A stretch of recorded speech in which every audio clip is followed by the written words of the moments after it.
Welcome back inside the Gamecocks, the morning show built by the Barn Co. There's Mike. There's John. John's a busy man today, the Big Spur. John, I understand. Good morning, first and foremost. Hope you had a wonderful weekend and watched as many regionals as you could. And but we do know that there's a couple new names in the transfer portal as well. If you could give us a quick update, please, sir. Yeah. Let's see. I guess everybody, apart from two who have officially gone into the portal, have already announced. But two new ones this morning are infielder Nolan Naraki and catcher Max Kaufer. Neither one of those folks has said anything on social media beforehand. I can tell you that so far officially who are in the portal as of about an hour probably half an hour ago are Kaufer, Naraki, Wyatt Evans, Eddie Copper, Tyler Pitzer, Caden Gaskin, Ryan Bates, Jace Woida, Will Tippett, and Roman Kimball. Mm-hmm. So there are a couple who have announced that they're going in who haven't quite made it into the portal yet, but most of them have already done their thing. Okay. All right. And so we'll keep our eyes on that throughout the day. Of that group, I don't think any of them really shock me not at all, actually, based on the intel over the last, say, few weeks. But any surprises to you or no? Not really. I mean, at the end of the day, nobody's going to really surprise me too much unless it's a Scobie or a Hollins or a Lee Roy, somebody who's already announced that they're coming back. I'm pretty sure Brandon Stone's coming back. I'm pretty sure Cooper Parks is coming back. The rest of them, either I'm not real sure on. They're still making a decision. There are a lot of folks who are still up in the air. Okay. I'm with you. Great comment.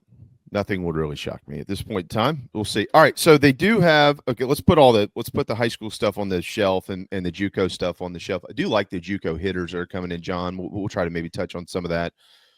Don't know about the JUCO pitchers, but definitely the offensive guys. But as far as the portal guys that they're bringing in, we'll start with the most interesting case here. Mike and I just hit on that before we went to a break. Cullen Horowitz is coming in.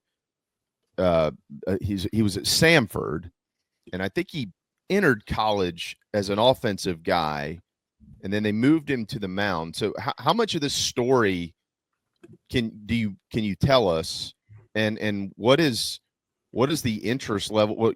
Why the interest level from South Carolina? What is intriguing about him? Well, he's topped out at 99 on his fastball. That's what's intriguing about him.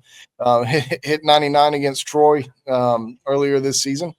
His numbers aren't great, but it was also his first year as a pitcher. So, they've got. He's got some work to do in terms of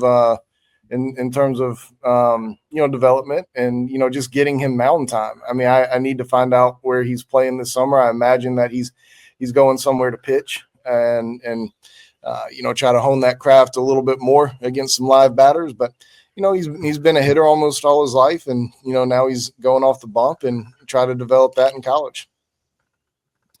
Well, I don't know about throughout the season, but at least a couple of times this season, we heard from Paul Maneri, we don't have guys that throw hard enough and we don't have guys that hit it far enough. There's only so many guys that throw that hard.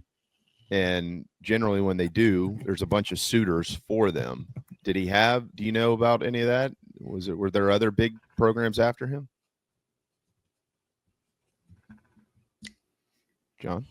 I lost you there for a minute. I'm sorry. Oh, okay. Sorry, I think that was me. I thought you Todd Walkered us, like when Todd fell asleep on Mike in the booth.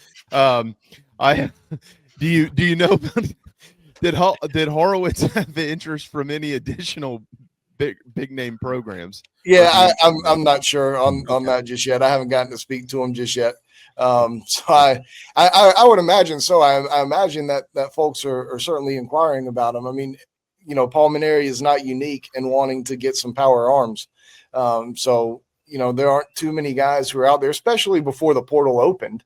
Right. I mean, you got to remember the portal has only actually been open for a few hours now.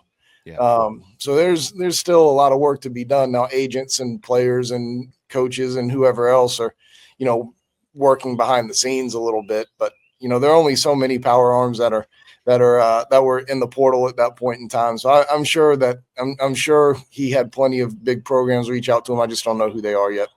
Okay. Yeah. Yeah. Go ahead, Mike. Go ahead. Oh, I was just going to ask about. I don't want to bury the lead here. Tell us what you know about Logan Sutter. Yeah. I mean, all second team, all Big Ten player. A lot of time at DH, a little bit of time at first base. You got to imagine that DH is where he's gonna be for the Gamecocks. I mean, that's where they have to have told him that he's gonna play. Like Bo Hollins is really, really good over there defensively. And no disrespect to Purdue, but if you can't play first base at Purdue, you're not probably going to play it over Bo Hollins. So, he's a DH and somebody who hits a lot of doubles, lots of home runs, and need some guys like that. You had some DHs at South Carolina this past year who, are not DH type of hitters. God bless Evan Stone. I love the kid to death, but when you pencil him into that DH spot, you got something wrong with the DH spot. It's just so he's a guy who's going to be in there at that position, and I would imagine he's out there basically every day. Kind of reminds you of the early to mid 2000s with a guy like that. Hey, you're just going to come in and hit. Oh, okay, that sounds good to me, Coach. You mentioned I think he hit 50. Tillman would call him a big donkey. We need some big donkeys around here. There you go. Ray used to, I would ask Ray or Chad or somebody, what position does this guy play? And they'd say he plays hitter. Yeah. That's exactly right. Yeah. There's a lot of those guys. You could use a couple of those. I remember Coach Tanner, Mike, you probably could pinpoint the exact year and day, but it was somewhere in the early 2000s. He was, around here we hit doubles and home runs or we lose. And he was right, because that was generally the kind of how things went. One of the interesting things with this too is, and I know that they are receiving more money to pay guys, whether that's rev share, NIL, whatever, those details to come. But okay, you got the Horowitz kid, right? For instance, and he just began his career as a pitcher this past year, John. I think he only threw 10 innings or something like that. While I know that they have high interest in signing guys who throw the hell out of it, probably don't have much of a clue where it's going half the time, but they throw the what out of it. I would also imagine that there's some sort of a Moneyball chart involved in some of this. You can't just go overpay for a guy because he's got an arm that can touch 98 or 99. There's got to be a budget somewhere, right? And if he fits the budget, great, you get him. And if he doesn't, then you don't. Have you learned anything about how South Carolina is approaching that, or no?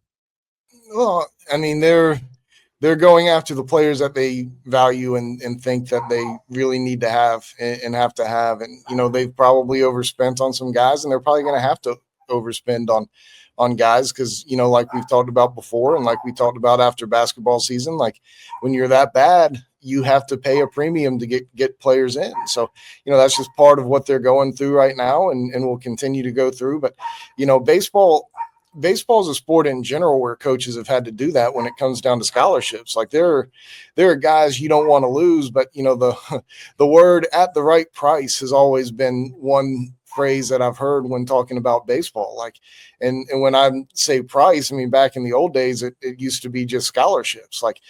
You love to have a 92 mile an hour right-handed pitcher who's, 6'2" or whatever, just kind of a stock righty who can go in and get outs, but you don't want to pay 90% for that guy because you can get that guy in a lot of different places. You want that guy for 30%. So, sometimes schools get them because of the money aspect from that standpoint. So, now you're just dealing with it in another way. Now you're dealing with it from a NIL standpoint or rev share standpoint, a cash standpoint, I guess is better. So, you've got to you've got to get all the pieces to fit. And I understand what you're saying with that question in terms of trying to moneyball some things here and there. But, when you're looking at premium positions, and I would think that they believe that this guy can be their closer or back into the bullpen piece. And, you've got to pay a little bit of a premium for those kind of guys. You're not paying you're not paying him in hopes to be a middle reliever. If you're giving him big money, you're thinking that he's going to be a back into the bullpen guy, and you've got to be able to do it that way. To that end, John, without knowing what the dollar figures are, but what is the realistic number? Give me the quantity of pitchers that they're looking to pick up in the portal. I mean, that's a good question. I think they've got a pretty good idea of who all is going to go in, but they don't really know exactly who all is going in. Like, I can tell you right now that two guys who have been on the fence are Parker Marlotte and Jake McCoy. And, Jake McCoy said as much publicly on Phil's show on what was that, Thursday night last week, I think. You can plug his show. When does he come on, Jamie? How do you listen to that? To Phil's show? 6 to 8 p.m. on the Chief Sports True app. Pro Whittle. Yeah. Just a true professional setup. That would be Sports Talk, South Carolina. Yes. Right. So, he said that he's still making a decision. And so, if you lose one of your weekend starters, and Parker Marlotte was a huge bullpen piece for you, had the best ERA on the team, like that changes, what you need, obviously. So, and those guys, as far as I know, are still sort of making decisions and haven't given the coaching staff, excuse me, a heads up yet on what's happening. Now, I might be a few hours off. Maybe they have told them what's going on, but we'll see. You got to have 10 good pitchers on your staff, and so that means you probably got to have 16 or 17 guys at least. I haven't done the exact math on what exactly is losing, what they're losing to the portal and to graduation, but right now, there's no sense in slowing down. You got to recruit everybody who you think's good enough. Mm-hmm. Yeah, well, you don't to your point. You just don't know. You don't know who might decide to hop in. Now they did last week get the kid from Monroe. How do you say his last name? Is it Gregory or Gregory? Do you know? Gregor? I'm not sure. Nice year, 2.38 ERA in 34 innings and struck out 40, walked at 18. That's a little high, but opponents under 200 against him.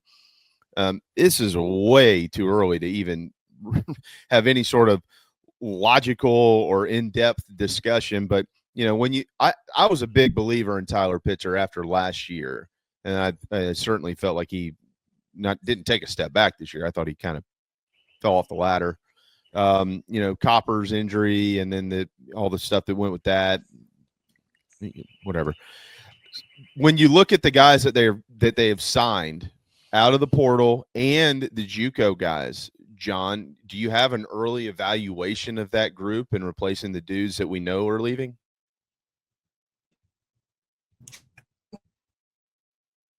The guys and then Uh-oh. Getting a little he went Han Solo, froze up there. Yeah, I don't know if did we pay the hamster or what happened to the hamster? I blame the birds.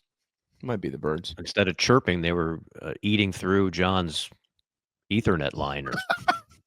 Usually those are squirrels, but birds, that's a hell of a bird. It's very aggressive birds. John gets a very exotic blend out of South America that are very predatory.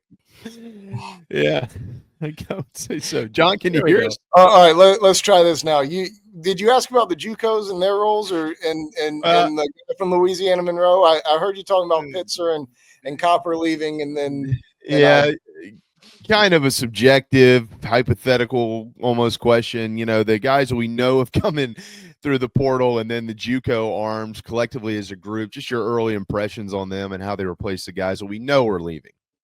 Yeah, I like the two portal pickups. I really like the two portal pickups, and you guys like the kid they got yesterday, Harwitz. You take guys like those and take a chance on guys like those.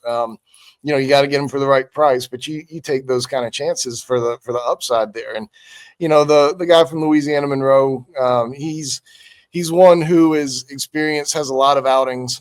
You like older guys, he'll still be a bullpen arm. Gamecocks need bullpen arms. I mean, Gamecocks need everything from a pitching standpoint. So I really like those two portal pickups. The JUCOs are they it's hard to project with them right now. Prisco did not have a good spring. He pitched really well in the fall. He did not. There's no two ways about it. He didn't have a good enough spring. I mean, he had a ERA of over 5. He gave up 9 runs in 2 innings in the World Series. Now the wind was howling out, and you're obviously playing good teams, but you still want your pitchers to perform well in big games. I talked to a scout who had watched him recently who thinks he's a bullpen piece. And, I don't think that, I think I know South Carolina recruited him thinking that he was going to be more than that. So we'll see how that one shakes out. Andrew McLaughlin, a kid from Florida Southwestern, originally from the Somerville area. I think he had some, him and Seth Graham Pippen, the other 2 JUCO kids, both had some little arm things going on during their seasons. So, I would say that they're probably incomplete. Seth Graham Pippen has been in JUCO 2 years. McLaughlin, I'm pretty sure, is only 1 year for him, so he's got a little bit of time to come here and develop. But you bring in JUCOs to play right away, right? Like, you don't bring in a JUCO to sit on the bench. Now, if they end up sitting on the bench, whatever. But you recruit them with playing in mind. So, they just need a lot of pitchers. let's just sum it all up very succinctly. They need to go out and get a bunch of pitchers based on what they're losing. Yeah. And let's keep in mind, John just made a great point. Number 1, today the portal's actually open. Number 2, there's a lot of teams that are still playing, and there's going to be players from those teams that enter the transfer portal as well. South Carolina is aware of who they are, but there's a protocol on how this works. I'll add this too, John, and then I want to move on to some regional stuff with you guys, and I also want to talk about Brian O'Connor if y'all are interested in that. But I want to ask John too about. I mean, he was indirectly referenced by the AD. I'd like to see what his thoughts are on that. Sure. Yeah. Well, go ahead. I mean, everybody's been talking about this. First off, yeah. I mean, everybody knows, John. I'm going to make you blush. You've been the preeminent. How should I? Let's say reporter covering Gamecock baseball for a while. I don't say that just because you're on this show. And there's no knock on the other people that cover this. I know there's other guys from other websites and everybody else, but you have been the guy, right? I mean, everybody knows this, and that's why everybody looks forward to your appearances on there.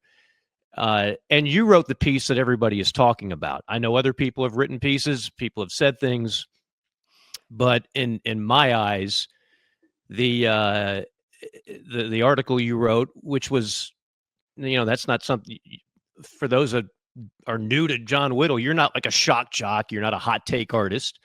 It was a very passionate piece, and it was very thorough. So and I don't know who this guy is from the state, but obviously Jordan Kay writes an article 2-3 days ago, and it's a number of quotes from Jeremy Donati. I'm curious how most fans feel about that.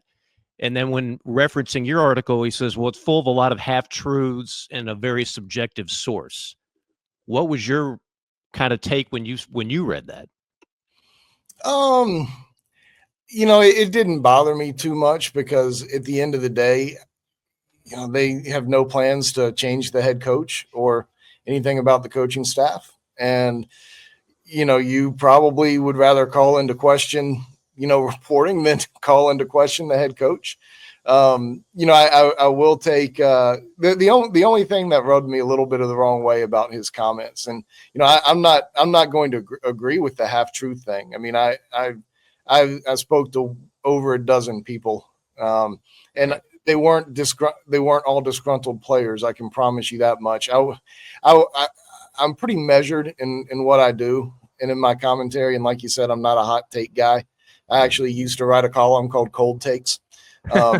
So, that's just kind of the opposite of who I am. But I'm not going to stake my reputation on that I've built up over about 20 years on the word of a couple of disgruntled players. I mean, that wouldn't make any sense. That's insane to me to think about.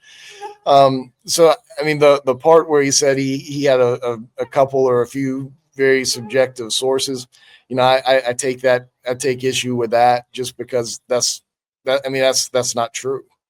That's just not true. And I What does he spoke with, mean by that? What exactly? well, I imagine what he means is that he talked to a few disgruntled players, is what I took it to mean. But that's just not, that just wouldn't be accurate. So, I'm obviously not going to reveal who sources are. Sure. Not here and not to him. But I think my reputation is, in terms of somebody who's always been pretty measured, kind of speaks for itself. And I don't really need to, I've never felt the need to really go to bat for myself. So, Yeah. What about the stuff he said, just in not about the article per se, but just in general about, I mean, I honestly, the comments that were said so far, this has played out exactly how I thought it would. The two main freshmen are coming back. There weren't going to be any changes. The one move I could possibly see, if you notice, this is what happened at A&M. Their AD insisted on a staff change, although it was an infield coach. It wasn't exactly one of the top ones. The portal was going to be active, and the AD was going to back up the decision to not fire a coach after 1 year. That's exactly what I thought a month ago. So when you read the comments, is there anything that you agreed with, disagreed with, had a strong feeling upon? Again, outside of the article that you wrote, but just his feelings on where the program is and what it needs to do to get better. I mean, no real strong takeaways. I mean, I agree with you. Like, I mean, a lot of the stuff he said was standard. I will say that one thing that stuck out to me about like changes that they're going to make is they're going to let players come into the program, in the summer and, start lifting, get in there, get in the weight room with Billy Anderson. And this program, this staff, ever since Paul Maneri took over, has had significant more investment in every way than Mark Kingston had, or even go back to Chad Holbrook had. There used to be, it used to be that you could bring in with the baseball program a number of players in the summer, and it fluctuated a little bit based on Title IX, to come in and start working out and with Billy and get accustomed to things around here. That went away, and because of financial reasons, they didn't want to pay for however many kids to come into the program and take summer classes and do a summer workout program with a strength coach. And but that's coming back this year. Donati said that they're going to enroll guys this summer and let them start. So I think that's a big deal, and it's further investment into the program that coaches in the past haven't had, because it's important to get those guys in. It's important to get them bigger, faster, stronger. That's what the summer and fall is for baseball. And, I know a lot of folks, and I understand this, when they read my article, like focused on the disgruntlement and toxicity, or whatever word you want to use within the program. And I get that part. To me, the most damning stuff was the stuff that, kept players from being put in position to be successful. And, the weight room stuff from last fall, only working out twice a week, was some of the most damning stuff to me that there was. Like, you're not giving a player, the opportunity to maximize his ability when you keep him on the field so much that they can't be up in the weight room. That's what the fall's for, to get bigger, faster, stronger. And the fact that they're looking like they're going to change some of that stuff, I think is a very big deal. There's so many things that are very, very easy fixes that can make this team much, much more competitive really, really quickly. Like, it doesn't need to be a sweeping overhaul to get back to being competitive. Now, there needs to be some major changes to get back into into championship relevancy.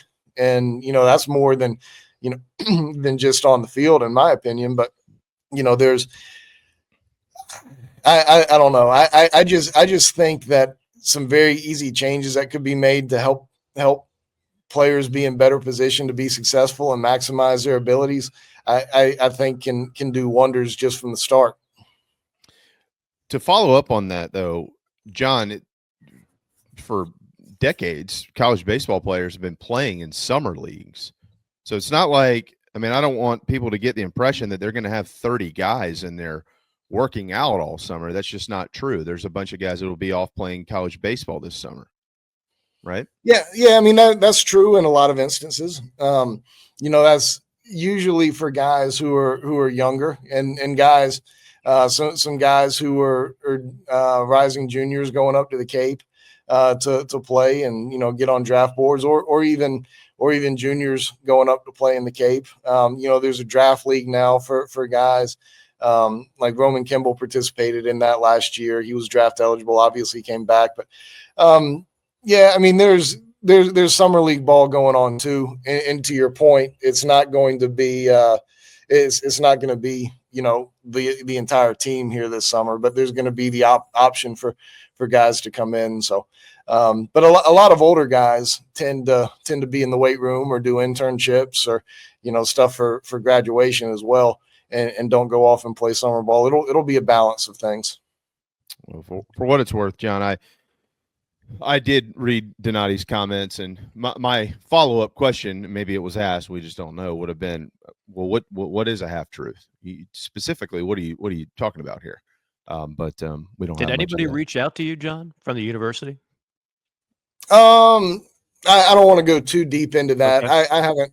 I've heard from one person over there, but it's somebody I talk to pretty regularly. There hadn't been a whole lot of communication, which is what it is. It's fine. It's fine. I handled it the way I wanted to, and they can handle it the way they wanted to. And certainly no ill commentary from me on anybody over there from that regard. All right. Speaking of coaches and coaching changes, wanted to get both of your thoughts on Brian O'Connor pulling the trigger to go to Starkville. He's flirted with other jobs, as we all well know, in the past, and the move is now made. John, we'll start with you. It's a little bit different these days, right? There's a lot more that comes into account as to whether you should stay where you are or move on, probably having to do specifically with the school that you're at and their investment in the program and NIL and rev share and all those things that used to not be a part of these decisions. But what'd you take away from O'Connor heading down to Stark Vegas, as they call it? Real quick, you got to pay to post in that chat box, right? Right. Isn't that how it works? Yeah. So I'll answer my man Matt Sellers' question over there real quick, since he's paying to post it. With Russell and getting another shot at the infield, I don't think so. His future's on the mound. He's a mid-90s arm. Like he's got a great opportunity to be really good there. And if you want to stunt the progress of your pitching ability and perhaps being a top 10 round draft pick, that's the only way that you would want to go back into the infield, is if you don't want to be very good as a pitcher. So I think he stays on the mound, and same with Horowitz. I think somebody asked about that earlier too, was, he's not going to hit here. He'll just pitch. So, but as far as O'Connor goes, like, if I'm Virginia, I'm a little bit worried because, Tony Bennett. Oh, you're right. Yeah, Tony Bennett. I was thinking that was a singer there for a minute. Well, he is, but different guy, but yeah. Different generation. I'm not Mike Morgan. I'm not the Mike Morgan who pitched for 13 different major league teams back in the 80s and 90s. Two different guys. Yeah, but you could be. You could have been. I could be. I'd like his salary. salary. You wanted to focus on this career. I somewhere I took a wrong turn, John. I wound up talking for a living as opposed to being a major league pitcher. But such is life. Yeah, but if I'm Virginia, I'm a little bit worried because you've got two very prominent coaches who have left here in the last year. So, I agree with what JB was saying. I have a feeling it has a lot to do with Virginia's investment in athletics from a revenue share standpoint, and how all that's going to work out. Brian O'Connor has always been one, and Mike, you can speak to this probably better than me, but he's been one who has always flirted with other jobs. Right. Yeah. Yeah. Him and Kevin O'Sullivan, they've always flirted with other jobs. Mm-hmm. And, I was very dismissive of O'Connor last year from South Carolina's search because of that reason. I mean, I know what Ray Tanner thinks of Brian O'Connor, but I was very dismissive of him in the search for that reason. And, I kept hearing from a couple of UVA folks, like, this might actually be the year, this might actually be the year that he goes. And, he tried to get the A&M job last year, if I'm correct on that, and didn't get it. So, it ended up being, maybe he was ready to finally get out of town and try something new. You hit on, and I'm very glad you brought this up, Jamie, because I want to touch on something else related to this. So you hit on, John, that something that's integral in this whole thing, the timing of it. And then clearly UVA has to decide what they're going to do financially for resources, because it is alarming when your basketball and baseball coach decide to just, one says, I think I want to retire, and the other one says, I think I'm just going to leave. That's alarming. That's a cold water in the face. Like, okay, what are we doing in Charlottesville? And is this going to be good enough? The other thing is, a little quick pop quiz. Can either one of you name the athletic director for Mississippi State? Zach Selman. Zach Selman. Yeah. What do we know about Zach Selman? I don't know. Him and Shane Beamer are buddies. There you go. That's at the top of the list. Right there. That might be the top of the list, because, and I all due respect, I've actually met Zach doing a Mississippi State game this year. A really nice man. Kudos to him. I wish him well. But Zach Selman doesn't exactly have the resume that a lot of SEC ADs do in terms of distinguished careers and whatnot. He's kind of the young kid on the block, you could say, in a lot of different ways. So I couldn't help but notice a number of people said, well, he did what Ray Tanner couldn't do. Do you honestly think O'Connor is going to Mississippi State because of Zach Selman? No. Does anybody think that? No. John, do you think that? I don't think that, no. Do you think Ray Tanner calls on line 1 and Zach Selman calls on line 2, and O'Connor says, you know what, South Carolina and Mississippi State, it's a tough call, but I got to go with Zach Selman on this one over the 2-time national champion baseball coach as an AD. I got to go with Zach. That's why he's making the move. This goes back to what we talked about a year ago. And people have an overinflated idea of what ADs do and don't do, and why coaches make moves. Does anybody know who the AD at Ole Miss is? Yeah, Anybody? Kevin, what's his last name? I don't remember who it is. I'll give you a clue. He's a former Ole Miss basketball player. Yeah, Kevin. He's a former. It's Keith Carter. Or Keith Carter. Yeah. I love Keith. I've known Keith for a long time. Keith does not know a ton about baseball, and Keith, his whole background is in basketball. Did Lane Kiffin say, you know what, of all the jobs out there, I got to go with the one that Keith Carter, because he's the AD that I trust to take this job. Coaches make decisions on where they want to go based on much bigger factors than who the AD is. So if somebody wants to label this a failure on Ray Tanner's part, that O'Connor goes to Mississippi State and not South Carolina, it's just wrong. Yeah. Do you agree? Disagree? Yeah, No I mean, comment? I would agree with you. I'm not there. Timing has to be right for people, and he made the decision not to. And Mississippi State's a great baseball school, and I hate to sign off with you guys. I know, you got to go. I got it. I'm looking at the time. This is the last week, so starting next week, I'll be able to hang out as long as y'all want. All right, give Teddy a hug. See ya. We'll do. Appreciate you guys. John Whittle. See ya, man.